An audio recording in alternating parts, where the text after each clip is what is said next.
नमस्कार साथियों, study IQ YouTube channel पर आप सभी का स्वागत है। आज से हम सी सेट की एक इम्पोर्टेंट सीरीज को स्टार्ट करने जा रहे हैं। हमारा पूरा का पूरा टारगेट यहां पर रहेगा बिहार पब्लिक सर्विस कमीशन पर।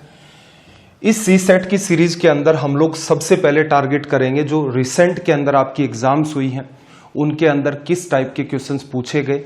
यहाँ सी सेट के अंदर हम लोग दो पार्ट डिस्कस करेंगे, एक आपका जो मैथ्स का है और दूसरा पार्ट जो आपका रीजनिंग का है, जिनके फ्रिक्वेंट मैनर के अंदर कई सारे सवाल आपकी एग्जाम में पूछे जाते हैं।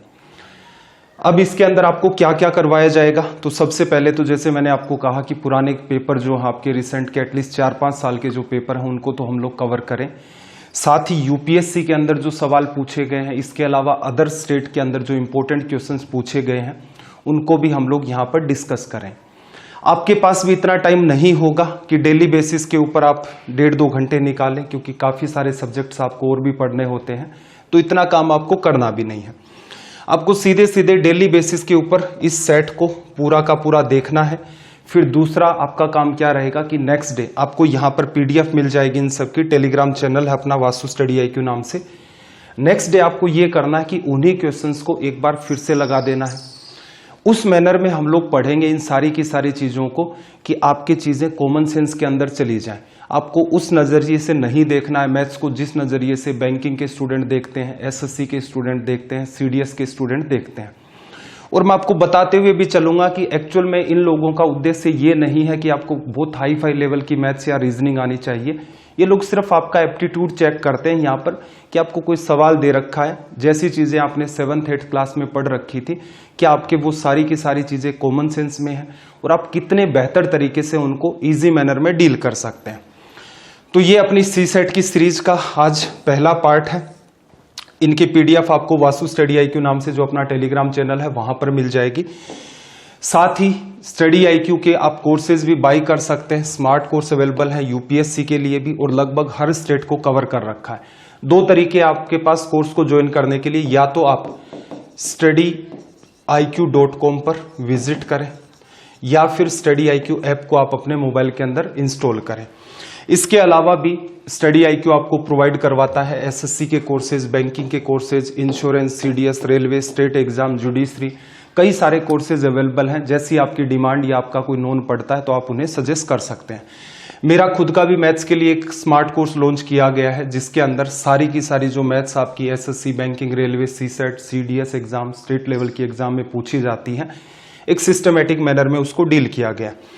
चलिए अभी स्टार्ट करते हैं आज का सेशन अपना। इसके अंदर आपसे क्या कहा कि निम्नलिखित में से कौन एक प्राकृत संख्या का वर्ग नहीं हो सकता। Which one of the following cannot be the square of a natural number? इस सवाल को ध्यान से देखो, इसका उद्देश्य क्या है वो आपको समझ में आना चाहिए। एग्जामिनर असल में क्या चेक करना चाह रहा है आपका। एग्जामिनर यहाँ पर सिंपल सा आपका कॉमन सेंस चेक करना चाह रहा है कि भाई जो आपने पढ़ रखा है क्या आपने उसको कभी गौर से देखा। गौर से देखने का मतलब क्या होगा, क्या आप इन सारों के अंडर रूट निकालना जानते हैं कि किस नंबर का स्क्वायर करने पर ये वैल्यू आएंगी? नहीं। इस सवाल में जो डेटा दे रखा है उसी के हिसाब से आपको कॉमन सेंस लगाना है। तो स्क्वायर के अंदर एक इंपॉर्टेंट बात संभव होती है, स्क्वायर चैप्टर को पढ़ाते टाइम भी उसको बताया जाता है, क्योंकि शुरुआत ही वहीं से की जाती है। इसके अलावा स्क्वायर के चैप्टर में कोई खास आपको बात देखने को भी नहीं मिलती। तो वो बात क्या है, थोड़ा सा दिमाग लगाओ कि भाई अगर आप किसी नंबर जैसे 1 का स्क्वायर करते हो तो ये 1 बनता है, लास्ट डिजिट 1 आएगा। जैसे 11 का आप स्क्वायर करेंगे तो आपके पास 121 आएगा, तो यूनिट डिजिट क्या आएगा भाई आपके पास 1 आएगा।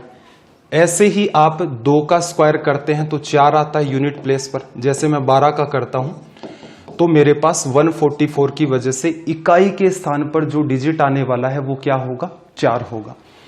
3 वाले केस के अंदर क्या आता है भाई, 9 आता है।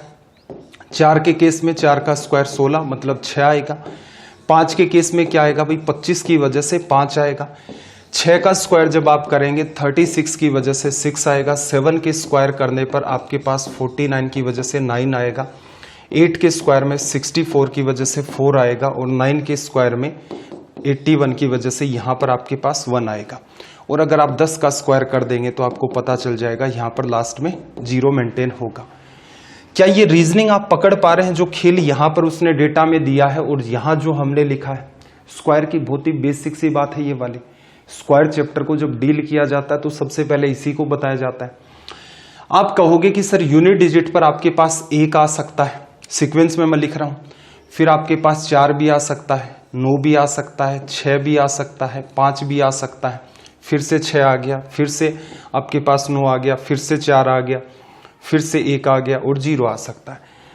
तो ऑल ओवर अगर आप किसी नंबर का स्क्वायर करते हैं तो उसकी यूनिट प्लेस पर 0 आ सकता है, इसके अलावा 1 आ सकता है, इसके अलावा 4 आ सकता है, 5 आ सकता है, 6 आ सकता है और आपके पास जो 9 दे रखा है वो आ सकता है।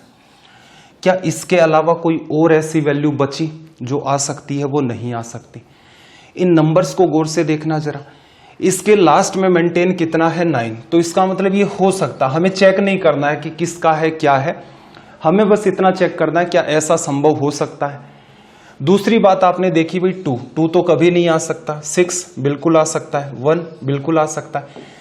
तो जब किसी नंबर का आप स्क्वायर कर रहे हैं उसकी यूनिट प्लेस पर 2 आ ही नहीं सकता, तो इसका मतलब ये सीधे सीधे गलत हो गया।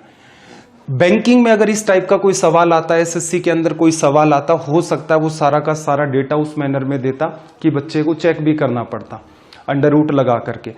लेकिन आपकी एग्जाम के अंदर वो इस टाइप के सवाल क्यों पूछेगा? उसका उद्देश्य है कि भाई आपका कॉमन सेंस कितना काम करता है। इस बात को आप यूट्यूब की आप ऐसा करें कि नोटबुक डाल लें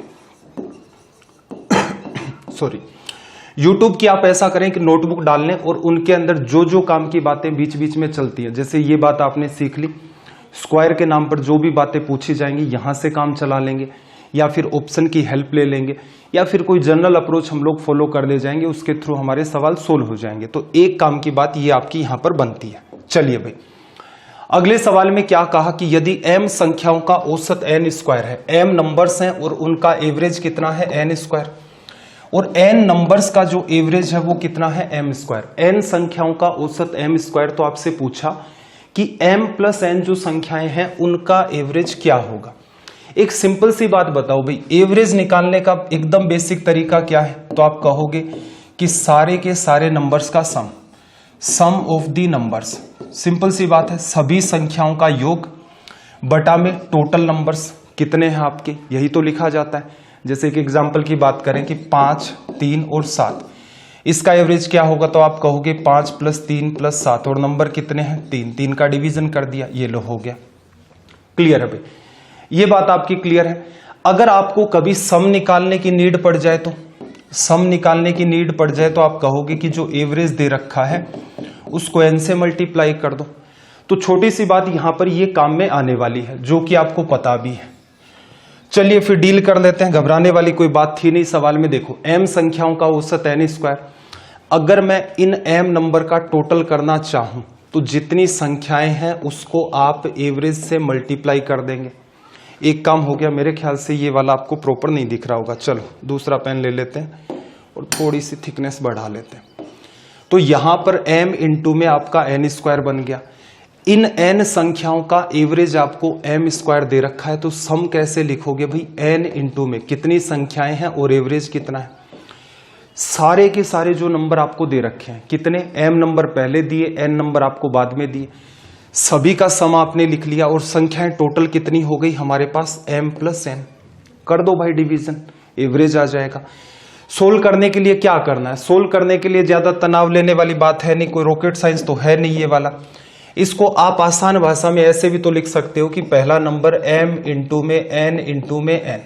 ठीक है भाई, मैं चीजों को थोड़ा सा डिटेल में लेकर के इसलिए चल रहा हूं कि बहुत सारे बच्चे साइंस बैकग्राउंड से नहीं होते हैं, या फिर होते हैं तो भी उस टाइप का मैथ्स उन्होंने नहीं पढ़ा होता है। जैसे 11th 12th में किसी बच्चे के मैथ्स चलता था, बीएससी भी कर रखा है, इंटीग्रेशन डिफरेंशिएशन पर तो कमांड है, लेकिन हो सकता है बेसिक मैथ पर कमांड ना हो, या फिर जिनका बैकग्राउंड मैथ्स नहीं रहा है तो उनको समस्या आती है। तो मेरा प्रयास ये रहता है कि आपकी जो एग्जाम है इसमें आप सिर्फ कॉमन सेंस लगाएंगे तो भी आपका काम चल जाएगा। देखना भाई, इस बात को ऐसे लिखोगे, ऐसे ही उस अगली वाली बात को लिखोगे तो n इंटू में m इंटू में m आ जाएगा। अब एक कॉमन सेंस लगाओगे, 2 बार n और m, 2 बार m और n। एक दिमाग लगाना भाई, m इंटू n यहां भी है, m इंटू एन यहां भी है, तो सीधे सीधे आप दिमाग लगा लेते कि भाई m n दिख ही रहा है, तो m इंटू में n कॉमन आ गया, ब्रैकेट में यहां से n बचा और यहां से आपके पास m बचा और अपोन में आपके पास क्या था m प्लस n। ये पार्ट इससे कैंसिल आउट होकर के रिजल्ट क्या दे देगा m इंटू में n। बड़ा ही आसान सा सवाल हो गया है, कोई तनाव वाली बात नहीं है। चलिए भाई अगले क्वेश्चन की तरफ मूव करते हैं। क्लॉक पर बेस्ड या घड़ी पर बेस्ड आपका ये वाला सवाल है। देखना क्या कहा, एक घड़ी दोपहर 12 बजे चलना शुरू करती है, 5:10 पर घंटे की सुई घूम जाएगी। 5:10 पर घंटे की सुई कितना घूम जाएगी। इस सवाल के अंदर अगर आपने, मेरा एक अनुमान है, जीवन में आज से पहले भी कभी क्लॉक नहीं पढ़ा, जीवन में आज से पहले भी अगर आपने घड़ी नहीं पढ़ा है, तो एक छोटी सी बात को समझ लो। कोई फॉर्मूला नहीं है, कोई ट्रिक नहीं है, सिंपल आपका कॉमन सेंस है, उसके बेसिस पर क्लॉक के इस टाइप के सारे सवाल आप सोल्व कर सकते हैं जिनमें आपसे एंगल पूछा जाता है। अब बात को ध्यान से समझना, हम लोग बना लेते हैं क्लॉक। यहां पर बज गए भाई 12, यहां बज रहे हैं 6, फिर 3, फिर 9, 1, 2, थोड़ा सा गैप मेंटेन करते हैं, 1, 2, 4, 5, 7, 8, 10 और 11 हो गया भाई। चलो अब इसने क्या कहा कि 12 बजे से चलना स्टार्ट करती है, तो 12 बजे की बात करें तो मिनट की सुई और घंटे की सुई सारा मामला यहां होगा 5:10 पर 5 बजे घंटे की सुई आपकी यहां होगी, लेकिन 10 मिनट पर वो हल्का सा आगे की तरफ खिसकेगी, तो मैं मान लेता हूं यहां पर वो घंटे की सुई खिसक करके आ गई। 12 बजे वो यहां थी, अब वो यहां पर आ गई है। ये एंगल हमसे पूछा है कि भाई ये कितने डिग्री का बनाया। चलो एक छोटी सी बात बताना यहां पर आप, छोटी सी बात इतनी सी, एक बात बताऊं, घड़ी की जो घंटे की सुई है, आर हैंड जो होती है आपकी, वो कितनी देर में एक पूरा चक्कर लगाएगी। एक चक्कर का मतलब समझ रहे हैं, एक चक्कर का सिंपल सा मतलब है, यहां से अगर ये स्टार्ट होती है घूम करके यहां फिर आ गई, तो ये कितने डिग्री है 360 डिग्री। एक पूरा का पूरा जो राउंड होता है आपका वो 360 डिग्री का होता है। एक राउंड आपका भाई होता है 360 डिग्री का। चलिए ये बात आपकी क्लियर है। अब एक दिमाग लगाओ कि भाई ये 1 घंटे में कितना घूमती होगी, तो फिर आपने दिमाग लगाया कि भाई 12 बजे यहां है, 1 बज गया, 2 बज गया, 3, 4, 5, 6, 7, 8, 9, 10, 11, 12, तो इसका मतलब एक राउंड इसने पूरा का पूरा जो है वो कितने घंटे में लगाया 12 घंटे में। एक राउंड अगर ये 12 घंटे में लगाती है, 12 घंटे में अगर इसने एक राउंड लगाया, इसका मतलब 12 घंटे में 360 डिग्री घूमे, और 1 घंटे में कितना घूम जाएगी, इसमें 360 डिग्री में आप 12 का डिवीजन कर दो तो कितना आ जाएगा 30 डिग्री। कुछ बच्चे क्या करते हैं, इस चीज को रटने का प्रयास करते हैं कि मिनट के अंदर कितना घूमेगी, 1 मिनट में, 1 सेकंड में कितना घूमेगी। प्रैक्टिकल बात तो यह है कि कई बार डेटा मिसमैच हो जाता है दिमाग के अंदर, कि आपने किसी चीज को रटा कि अच्छा 1 घंटे में 30 डिग्री घूमती है, 1 मिनट के अंदर वो आधा डिग्री घूमेगी। क्यों दिमाग लगाना इतना, जब सवाल आएगा तब दिमाग लगा लेंगे। सिंपल है, 12 बजे तक, 12 से 12 360 डिग्री का एक राउंड, 360 डिग्री का एक राउंड 12 घंटे में पूरा हुआ। 1 घंटे में कितना, 360 डिग्री में 12 का डिवीजन कर दो भाई, 30 डिग्री निकल के आ गया। चलो तो 5 बजे तक 5 घंटे बने, 5 घंटे तो आपके सीधे सीधे बन गए, तो 5 घंटे में 30 डिग्री के हिसाब से 150 डिग्री तो ये तय कर दिया। लेकिन 150 डिग्री तो यहां पर अगर हम लोग लेते तो आता, लेकिन आपको पता है 10 मिनट में भी तो हल्का फुल्का तो खिसकेगी, तो कोई दिमाग लगाने वाली बात नहीं है। सिंपल सी बात कर लो, इसको घंटे में बदल लो। 10 मिनट को घंटे में बदलना है, 60 का डिवीजन कर दोगे तो कितना आएगा 1/6 घंटा। फिर देखना 1 घंटे में 30 डिग्री, 2 घंटे में पूछेगा 2 घंटे का मल्टीप्लाई, 3 घंटे में पूछेगा 3 घंटे का मल्टीप्लाई, 1/6 आवर में पूछा है 1/6 का मल्टीप्लाई, तो 5 डिग्री ये आ गया। तो कुल मिलाकर के हम कह सकते हैं यहां से 5 डिग्री तो ये हो गया और 150 डिग्री आपका ये हो गया, कुल मिलाकर के 155 डिग्री हो गया। एग्जाम हॉल में क्या नहीं करना है, अगर बहुत ही ज्यादा कंफ्यूजन हो जाए तो डायग्राम बना लो। बाकी मेरा एक अनुमान है कुछ भी यहां पर खास ऐसा है नहीं जो आपको ना पता हो। बस आपको चीजों को रिलेट करवा करके यहां पर रिजल्ट निकालना था कि भाई 5 घंटे और 10 मिनट तक वो चली, कितने डिग्री का वो एंगल बना लेगी, कहां से, 12 बजे के बाद से। टाइम आपने देखा 5 घंटे है। चलो फिर अगला टाइम 10 मिनट को अगर आपने फिर से बदल लिया, 10 मिनट को घंटे में बदलोगे तो 10/60 करोगे तो ये 1/6, इतने घंटे हो गए भाई। इतनी देर तक ये आपकी घड़ी घूमी। अब घंटे की सुई का एंगल पूछ रहा है, तो आपको पता है कि 12 घंटे में सुई 12 बजे पर थी, वापस 12 बजे पर आ जाती है।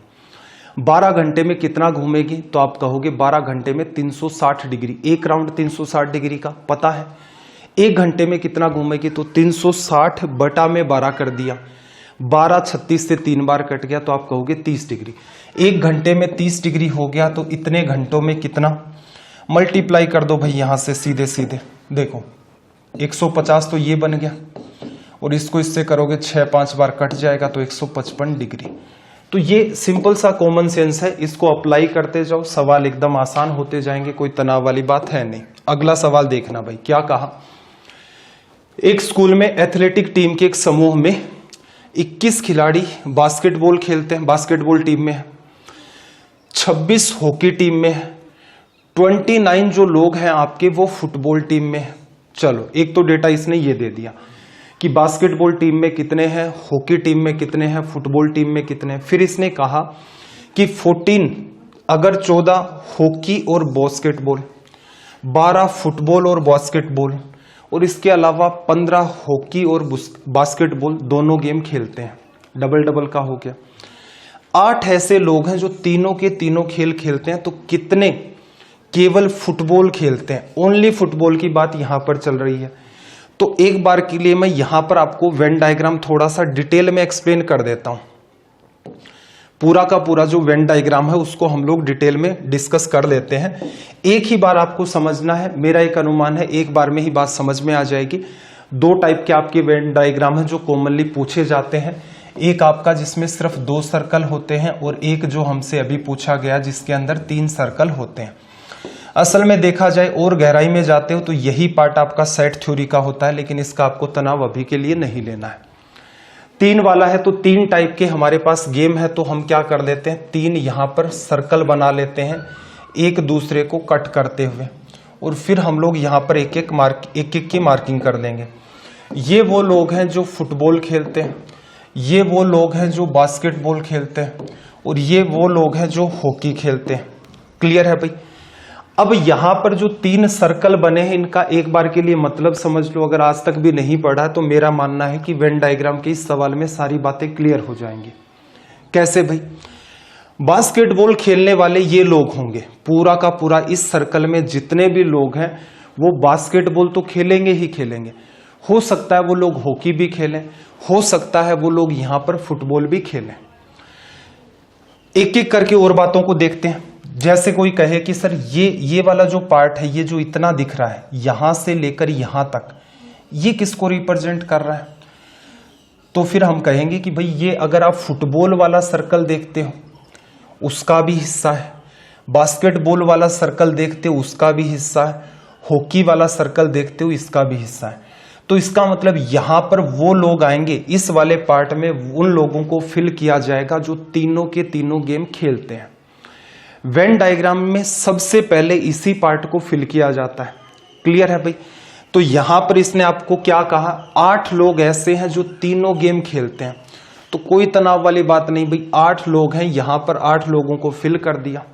चलो अब अगर हम लोग डील करें कि भाई ये वाला पार्ट कौन सा है, तो फिर आप कह सकते हो कि ये जो सर्कल आपको दिख रहा है, थोड़ा सा कलर चेंज करके बताता हूं, ये वाला जो पार्ट आपको दिख रहा है, ये वाला यहां से ऑब्जर्व करना, तो आपको दिख रहा होगा साफ साफ कि भाई ये फुटबॉल वाले सर्कल का भी पार्ट है और ये वाला बास्केटबॉल वाले सर्कल का भी पार्ट है। तो इस पूरे के पूरे एरिया में वो लोग आएंगे जो फुटबॉल और बास्केटबॉल दोनों गेम खेलते हैं, और यहां पर वो लोग आएंगे जो तीनों के तीनों खेलते हैं, क्योंकि इसके अंदर भी कॉमन बन रहा है। ऐसे लोग जो सिर्फ फुटबॉल खेलते हैं और बास्केटबॉल खेलते हैं, 2 ही गेम खेलते हैं, तो उनके लिए ये पार्ट आपका यहां होगा। ऐसे ही हम लोग कहें कि ये वाला पार्ट किसका है, तो आप कहोगे कि भाई हॉकी का जो सर्कल था और बास्केटबॉल का जो सर्कल था उसमें ये कॉमन पार्ट है। इस वाले में तो ये तीसरे सर्कल का भी पार्ट है, तो ये वो लोग हो गए जो तीनों के तीनों यहां पर आपके गेम खेलेंगे।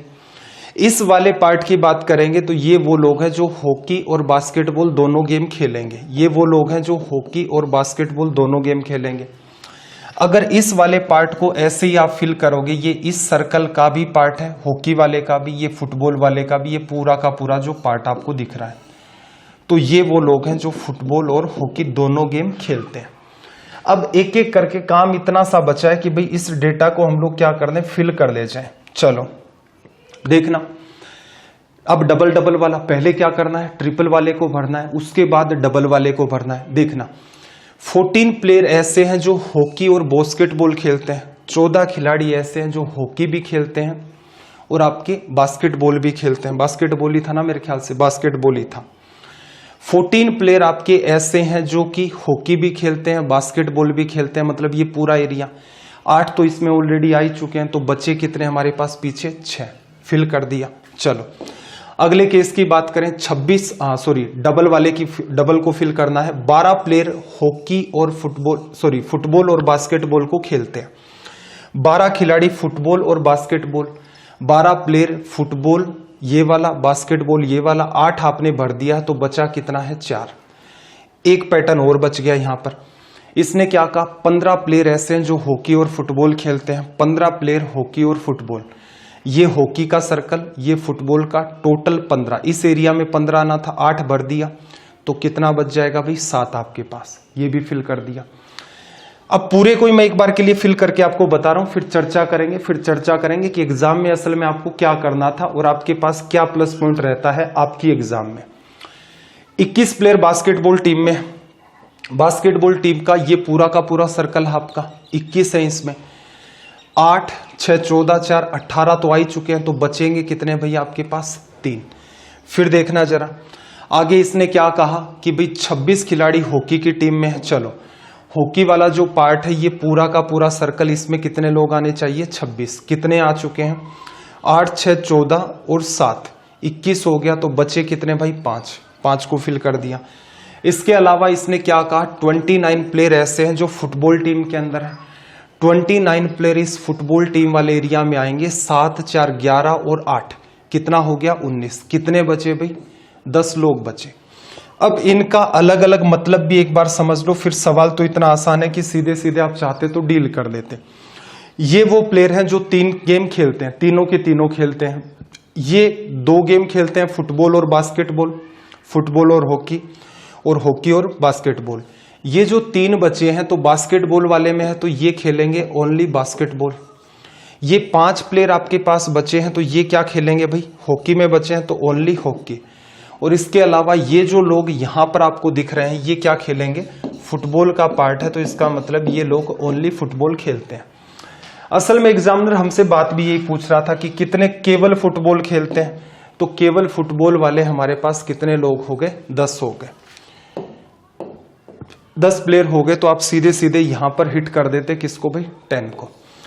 अब काम की बात सुनो, काम की बात यह है कि आपको क्या अलग अलग से अलग ले जाकर किसी दूसरे पेज पर डायग्राम बनाना है, नहीं, किसी भी दूसरे पेज पर आपको डायग्राम बनाने की नीड नहीं है। सीधा सा काम है, जैसे आप हिंदी में अटेम्प्ट कर रहे हैं तो साइड के अंदर इंग्लिश वाला एरिया पड़ा हुआ है, या हिंदी का जो सवाल है वहां पर भी कहीं स्पेस दिख ही जाता है। इंग्लिश में अटेम्प्ट कर रहे हैं तो हिंदी वाली साइड में स्पेस मान सकते हो।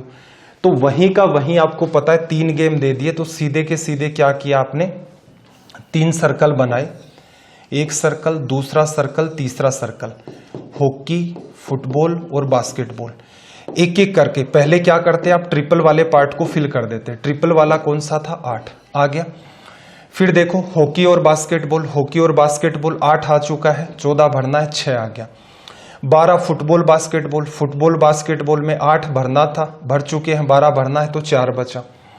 फिर 15 हॉकी और फुटबॉल खेलते हैं, 15 लोग आपके पास हॉकी और फुटबॉल, 8 भर दिया तो कितना बचा, 7। अब पूछा क्या है, वो प्लेयर जो सिर्फ और सिर्फ फुटबॉल खेलते हैं। इधर आ जाओ, फुटबॉल खेलने वाले टोटल प्लेयर कितने हैं भाई आपके पास, 29। उसने उधर बता रखा है 29 जो है वो सिर्फ फुटबॉल खेलते हैं। फुटबॉल वाले एरिया की बात करोगे 8 7 15 4 19 भर दिया है तो कितना बचा 10। ये ओनली वाले हैं, टिक मारा निकल गए।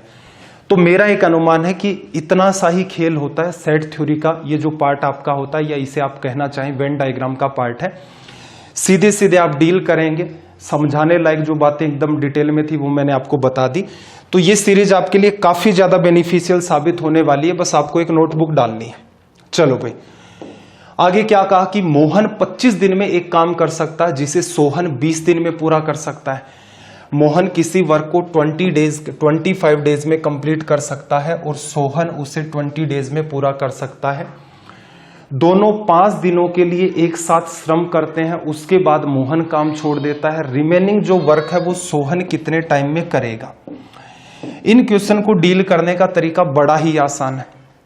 आप क्या करोगे, यहां पर कोई ना कोई काम अज्यूम कर दो। काम अज्यूम करने का मतलब क्या है, जैसे आपने एक लिया मोहन और फिर आपने ले लिया यहां पर सोहन। मोहन करता है भाई 25 दिन के अंदर, सोहन करता है 20 दिन में। एलसीएम दोनों का ले लोगे वो बेटर रहेगा वर्क को मानना।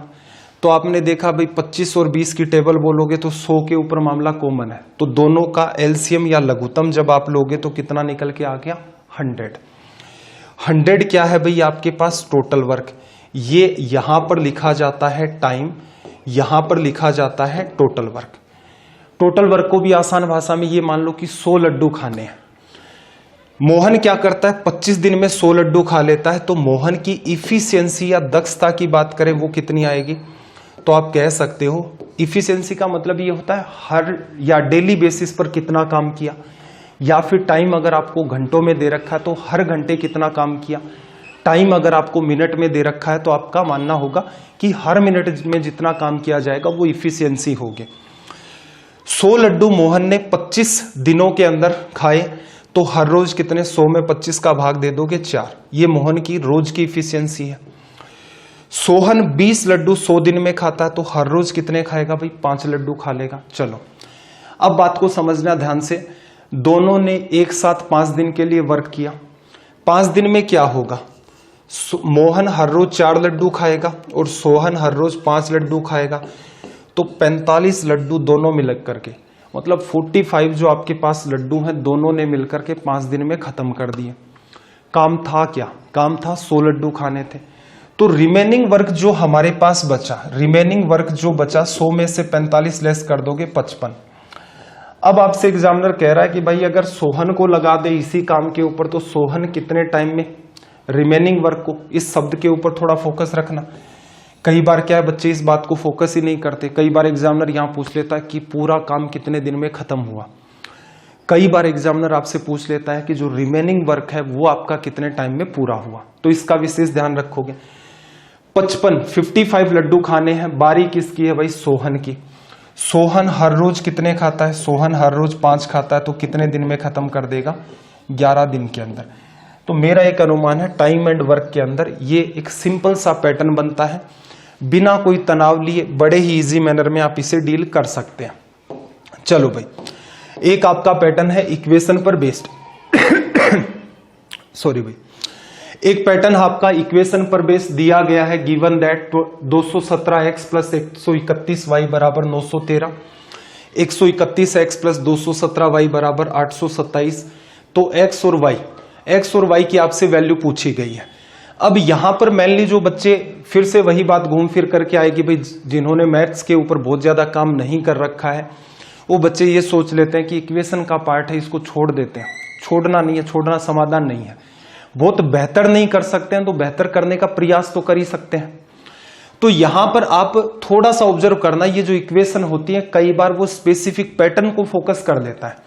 जैसे भाई 217 131 131 217, तो इस पैटर्न की मजेदार बात यह है कि आप दोनों को ऐड कर दो। ऐड करने का फायदा क्या हुआ देखना भाई, ऐड करोगे तो देखो 217 और 1 7 और 1 8, 3 और 1 4, 2 और 1 3, 348x। यहां पर भी वही बनेगा 7 1 8 3, और क्योंकि बात तो वही है तो दोनों की दोनों बातें 348 348x 348y बराबर 7 3 10, 2 3 1 4 9 8 17। ठीक है, अब थोड़ा सा दिमाग लगाते तो ये भी कह सकते थे कि भाई वो कॉमन आ ही रहा है तो ऊपर वाली स्टेप को अलग से लिख लेंगे तो क्या चमत्कार हो जाएगा, तो सीधे सीधे भी आप 1740 लिख सकते थे। अब काम की बात यह है कि भाई काम की बात क्या निकल के आई कि यहां से क्या ये इससे कट सकता है, तो इसमें देखो या तो आप एग्जैक्ट कटिंग करना जानते हो या आप थोड़ा सा कॉमन सेंस लगा लें। कॉमन सेंस क्या कि भाई ये लगभग 300 है, ये लगभग 1700 है। अगर आप 6 से गुणा करोगे तो मामला 1800 से ऊपर जाएगा, 5 से करोगे तो इसकी वजह से कितना आएगा, 5 से करोगे 300 को तो 1500 आ जाएगा। और 18 को गलत तो नहीं लिख दिया हमने, मेरे ख्याल से गलत लिख दिया है, एडिशन सही नहीं किया। देखो 7 और 1 8, 3 और 1 4, 2 और 1 3, सॉरी भाई 348। लेस वापस लिखते टाइम गड़बड़ कर दी, ठीक है। 5 से करोगे ये 1500, 40 को 5 से करोगे 200, 1700 तक पहुंच गए। 8 को 5 से करोगे 40, तो ये सीधे सीधे कितनी बार कट गया, 5 बार।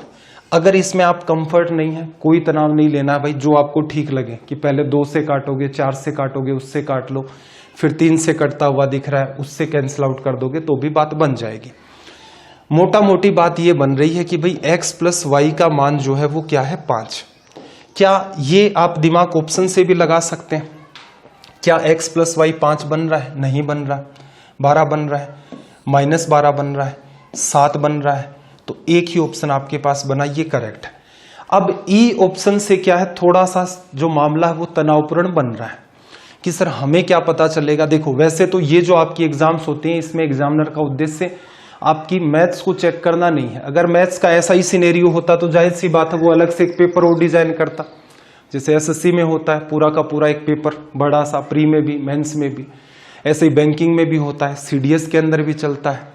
तो इसका मतलब ये हुआ उसका उद्देश्य इस टाइप से तो चेक करना नहीं है। और मेरा जो ऑब्जर्वेशन ये कहता है उनमें लगभग केसेज ऐसे आपको देखते हैं जिसमें इस टाइप का कुछ निकल के आ रहा, मैच भी हो रहा और ऑप्शन ये भी चला जाए।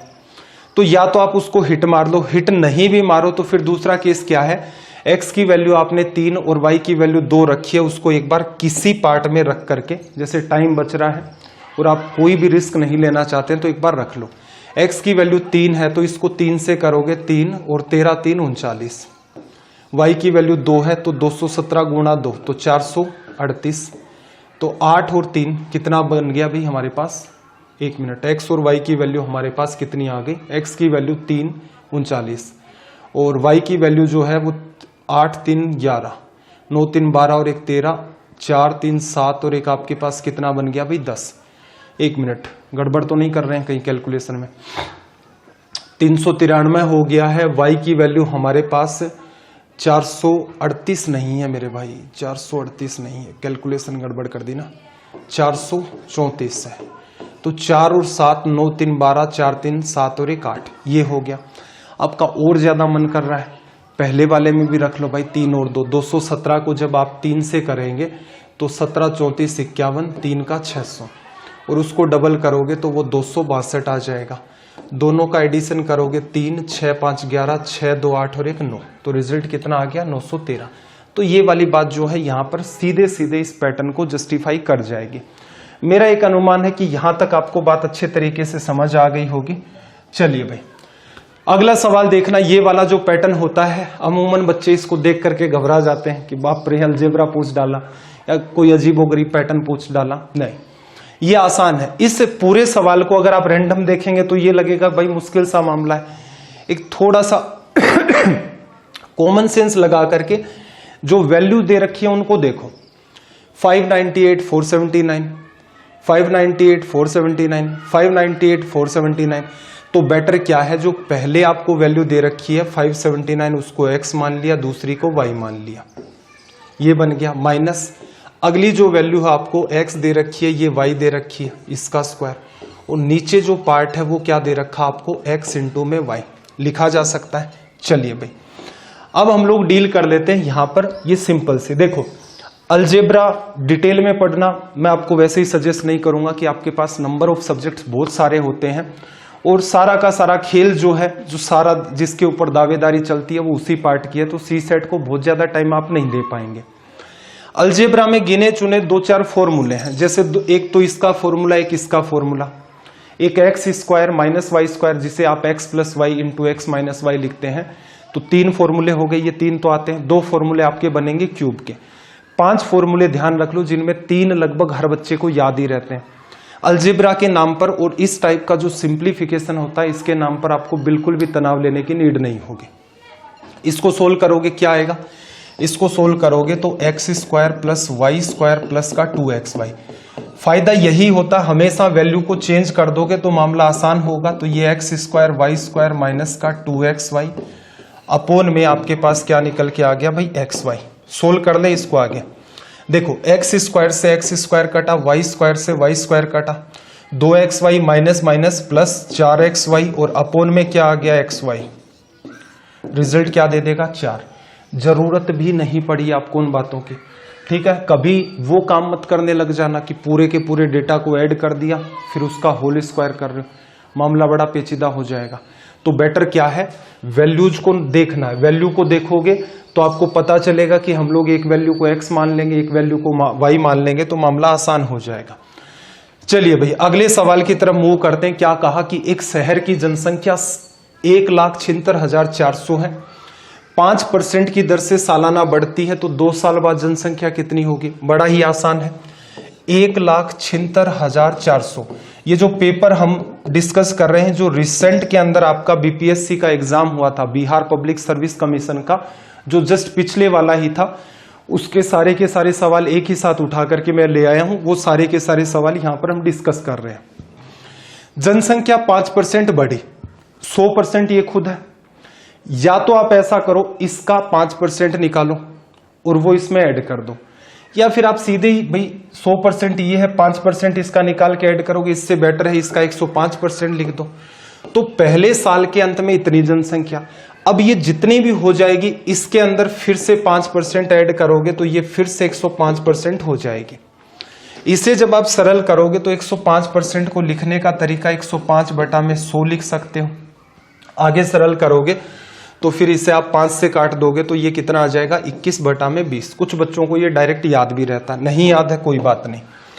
176,400 को मल्टीप्लाई करना है 21/20 से और 21/20 से, ठीक है भाई। चलिए 2 0 से 2 0 काट दिया, 4 है, 4 को काटोगे 4 बार 4 बार 1 बार लिखा जा सकता है। 441 गुणा में 441, 441 इंटू 21 का स्क्वायर 441। इतना लंबा चौड़ा मल्टीप्लाई कर सकते हो तो ठीक है, वरना क्या करो पहले इन दोनों का गुणा कर दो। 21 एक बार आ जाएगा, 21 4 84, 85 86 हो गया। 21 4 84 में 8 कैरी आ गई तो कितना आ जाएगा 92, और फिर इसको 21 से मल्टीप्लाई कर देंगे। बुझा रहा होगा मेरे ख्याल से। चलो 21 से फिर मल्टीप्लाई करोगे, 21 एक बार आ गया, 21 गुणा 6 126 और 2 ऐड कर दोगे तो 128। 81 लास्ट में किसके है भाई, 2 नंबर के। चलो कैरी कितनी आ गई 12। 21 गुणा 2 42 में आपने 12 ऐड कर दिया तो 54, हसल कितनी 5, 481 फिर दे रखा उसने। 21 को 9 से करोगे तो 189 आ जाएगा। 21 को 20 से करो, 21 को 9 से करोगे तो 9 गुणा 9 और 9 गुणा 2 18, 189। उसमें आपको ऐड करना 189 के अंदर 5, तो 189 में करोगे तो 194, 194 481। तो एग्जामिनर ने क्या है कैलकुलेशन के अंदर एकदम शानदार तरीके से दिमाग लगाया कि बीच में आप छोड़ भी नहीं सकते, कि लास्ट वाले पॉइंट की तरफ हम लोग फोकस भी कर करके छोड़ना चाहें तो आप छोड़ भी नहीं सकते। चलिए भैया अगले सवाल की तरफ मूव करते हैं। देखना जरा क्या कहा, अनुक्रम the missing number in the sequence 48 48 100 question mark डाल रखा है, फिर 294 448। अनुक्रम के अंदर लुप्त संख्या आपको बतानी है क्या होगी। एक अच्छा सवाल है ये सीरीज का, तो इसे तो आप स्पेशली नोट वैसे ही करोगे, और हर चीजें मतलब स्टूडेंट के ऊपर डिपेंड करती हैं कि उसके लिए कौन सा पार्ट इंपॉर्टेंट है, कौन सा पार्ट इंपॉर्टेंट नहीं है। तो इस सवाल को मैं चाहूंगा यूट्यूब की जो आप नोटबुक डालें उसके अंदर नोट कर दें। अब ये जो सीरीज का पैटर्न आप देख रहे हो तो इसमें आपको पता चलना चाहिए कि भाई जैसे एक दिमाग लगाएं कि ये 4 है, 4 से क्या किया होगा, 4 गुणा 4 16, ठीक है। 18 गुणा 3 36, 18 2 36, 18 3 54, ज्यादा चला गया, फिर ज्यादा चला गया। तो ये गिनी चुनी लगभग 20-22 इस टाइप की सीरीज होती हैं जिनका पैटर्न कुछ अलग ही टाइप का होता है। उसमें से एक सीरीज ये है। अगर मैं आपको इसके बनने का पैटर्न बताऊं तो आप नंबर को अगर ब्रेक करके देखते तो 2 जो है वो 2 गुणा 2 है, ठीक है। ये जो है आपका, ये आप लिखोगे 9 गुणा 2 18, इसे आप लिखोगे तो कितना आएगा 16 गुणा में 3 आपका 48, ठीक है। इसके बाद आगे लिखोगे, इसको आप लिख सकते हो 25 गुणा में 4। इस टाइप से पैटर्न बन रहा है और इसी में हमने दिमाग लगा के क्या किया, ऊपर वाली बात को हमने 4 गुणा 1 लिख दिया। क्या कुछ बात क्लियर हो रही है? बात क्लियर हो रही है। ये 2 का स्क्वायर गुणा 1 है, अगली बात 3 का स्क्वायर गुणा में 2 है, उससे अगली बात 4 का स्क्वायर गुणा में 3 है, फिर 5 का स्क्वायर गुणा में 4 है। तो इसका मतलब क्वेश्चन मार्क की जगह 6 का स्क्वायर गुणा में 5, 36 गुणा में क्या आ जाएगा 5, 180। इस पैटर्न के साथ शर्त ये है कि अगर आपने इस टाइप की सीरीज नहीं करके देखी है तो एग्जाम हॉल में क्लिक होने के चांसेस बहुत कम हो जाते हैं, ठीक है। तो कम से कम जो अलग अलग स्टेट लेवल के एग्जाम्स हैं उनके अंदर जो सवाल पूछे जाते हैं, ये वाले जो सवाल पूछे जाते हैं, तो एटलीस्ट आप इनको करके जरूर देख लें, इनको अलग से नोट कर लें। उससे क्या है कि एग्जाम में कई बार आपको सीधे सीधे क्लू मिल जाता है कि हाँ ऐसा सा हमने करके देखा था, इस टाइप की बात यहां पर फॉलो हो रही है। चलिए भाई अगले सवाल की तरफ मूव करें तो देखो क्या कहा, 2nc3 और रेशियो में nc2 बराबर 44:3 है। तो हमसे पूछा है कि n की वैल्यू क्या होगी। सॉरी भाई, n की वैल्यू हमसे पूछिए। एक बात बताओ, NCR जो आपने पढ़ा है कॉम्बिनेशन में पढ़ते हैं, इसका मतलब क्या होता है फैक्टोरियल n और फैक्टोरियल n माइनस r और फैक्टोरियल r, ये लिखा जाता है। इस बात को छोड़ो, इस बात को आसान भाषा के अंदर मैं आपको बताता हूं कि आपको क्या लिखना है। अगर आपको जैसे कहे वो कि nc2 बताओ तो आप सिर्फ लिखो n और n से एक कम और नीचे जो फैक्टोरियल है वो लिख दिया। 2 है तो 2 बार आपने क्या किया, इसको 2 बार चलाया। ऐसे ही वो कहता है nc3 तो आप ऊपर वाली बात को 3 बार चलाते, n से एक कम n से 2 कम, 3 बार लिखा और नीचे फैक्टोरियल 3 आना ही था। अगर नीचे nc4 होता तो ऊपर वाली बात को कम करते जाते और कितनी स्टेप लिखते, 4 स्टेप लिखते। 4 आ गई ना, 1 2 3 4 और नीचे क्या लिखते फैक्टोरियल 4। ये काम की बात है। हो सकता है फॉर्मूले के अंदर कंफ्यूजन क्रिएट होना स्टार्ट हो जाए, तो उस टाइप का तनाव ना लेते हुए आप इसको डील करेंगे, ठीक है भाई। चलिए अब डील करते हैं हम लोग यहां से, देखना जरा क्या कहा। 2nc3 अपोन में nc2, 2nc3 की अगर हम लोग बात करेंगे तो क्या लिखोगे, 3 बार चलाओगे। 2n है, 2n में से क्या होगा 1 कम होगा, फिर 2n में से क्या होगा 2 कम होगा, 3 बार चला दी बात। और नीचे कितना फैक्टोरियल 3, फैक्टोरियल 3 का मान कितना भाई 6, ये तो पता ही होगा। फैक्टोरियल 0 1 होता है, फैक्टोरियल 1 1 होता है, फैक्टोरियल 2 2 गुणा 1 2 होता है, फैक्टोरियल 3 का मतलब 3 गुणा 2 गुणा 1 6 होता है। फैक्टोरियल जैसे 4 लिखोगे तो 4 3 2 1, ये पैटर्न आपका चलता रहता है। तो ये आ जाएगा 24। नीचे वाला जो पार्ट है उसे क्या लिखोगे nc2, अभी अभी सीखा है, n इंटू में n से 1 कम कर दो, 2 बार चलाना है, ये बात आपको 2 दे रखी है। इक्वल्स टू में आपको क्या दिया है भाई 44 अपॉन में 3। कैंसिल आउट कर दे मामले को, देखना n से n आपका कैंसिल आउट हो गया, ये 2 ऊपर चला जाएगा, ऊपर चला जाएगा, 6 नीचे आएगा, ये इससे कट गया 3 बार, ये नीचे आया हुआ है, ये भी इसके नीचे है, ये 3 से 3 कट गया। चलो और कुछ बचा, ये 2 जो है वो इस तरफ 22 बार कट गया। अब आपके पास क्या बचा है, मैं सीधे लिख रहा हूं इसको हटा करके, आपके पास ऊपर बचा है 2n-1। इसमें देखो गौर से 2 कॉमन ले लोगे तो ब्रैकेट में क्या बचेगा आपके पास n-1। नीचे हमारे पास क्या है भाई n-1, राइट साइड में कितना है 22, n-1 से ये कट गया, इस 2 को इससे काटोगे 11 बार, 2n-1 11 के बराबर है, 2n का मान 12 के बराबर, n का मान कितना निकल के आ गया 6 के बराबर, ठीक है। थोड़ा सा ठीक लेवल का है, लेकिन एटलीस्ट जो कॉम्बिनेशन में मैंने आपको बात बताई है उतना तो आप करके रखें। उससे फायदा क्या होगा, देखो मैं ये विश्वास के साथ कह सकता हूं, मैं ये तो नहीं कह रहा कि आपने बहुत ज्यादा काम नहीं कर रखा है तो भी आप सीसेट के सारे सवाल कर ले जाएंगे, लेकिन इस सीरीज को आप टिल एग्जाम तक देखेंगे और इससे पहले भी अगर आपने सीसेट नहीं पढ़ रखा है तो मैं एक विश्वास के साथ आपको कह सकता हूं कि आप लगभग सारे सवालों को अटेम्प्ट कर ले जाएंगे और आपको ऐसा नहीं लगेगा कि आपने ये सारी चीजें नहीं पढ़ रखी थी। चलिए भाई, आज का सेशन अपना यहीं तक है। लास्ट ईयर जो आपकी एग्जाम हुई थी 2020 के अंदर जो कंडक्ट करवाई गई थी बिहार पब्लिक सर्विस कमीशन की, तो उन सारे के सारे सवालों को हमने डिस्कस कर दिया है। अब एक काम की बात सुन लो भाई, तरीका क्या है। यूट्यूब की एक तो आपको नोटबुक डालनी है, क्योंकि उसके अंदर आप चीजें देखते रहेंगे, साथ साथ में नोट करते रहेंगे अपने हिसाब से जो भी इंपॉर्टेंट लगे। पीडीएफ इसकी कहाँ मिलेगी? टेलीग्राम के ऊपर, जो अपना वासु स्टडी IQ नाम से टेलीग्राम का चैनल है उसे ज्वाइन कर ले, वहां पर आपको इनकी पीडीएफ मिल जाएंगी। पीडीएफ हो सकता है कई बार अगले दिन मिलती है, जैसे आज लेक्चर है तो कल मिलेगी, कई बार साथ के साथ मिलती है, तो वो आपको तनाव नहीं लेना है। क्लियर है? इंस्टाग्राम पर आप मुझे मैसेज कर सकते हैं जो भी है।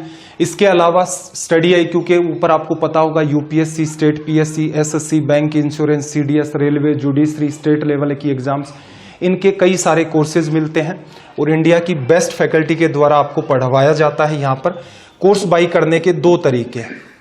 studiiq.com पर आप विजिट कर सकते हैं। इसका मतलब क्या हुआ, अपने जो कोर्सेज हैं वो आप PC या लैपटॉप के अंदर भी देख सकते हैं, या फिर आप स्टडी IQ नाम से जो अपना ऐप है उसको अपने मोबाइल के अंदर प्ले स्टोर पर जाकर के इंस्टॉल कर सकते हैं। मेरा खुद का भी अलग से मैथ्स का कोर्स आपको ऐप के ऊपर और वेबसाइट के ऊपर मिलेगा, जो कि आपका SSC, bank, railway, CSET, CDS, state exams, इन सब एग्जाम्स के लिए है। तो अभी के लिए मैं जितने भी लेक्चर्स हैं जो इन एग्जाम्स के रिगार्डिंग है, कौन से SSC, banking, railway, CDS, state level के जो भी एग्जाम्स हैं, सारे के सारे ऐप जो लेक्चर्स हैं वो ऐप पर ही ले रहा हूं, तो आप मुझे वहां पर ज्वाइन कर सकते हैं। चलिए भाई, मन लगा करके मेहनत करते हैं, मन लगा करके मेहनत करें। मिलते हैं अगले सेशन में। जय हिंद, जय भारत।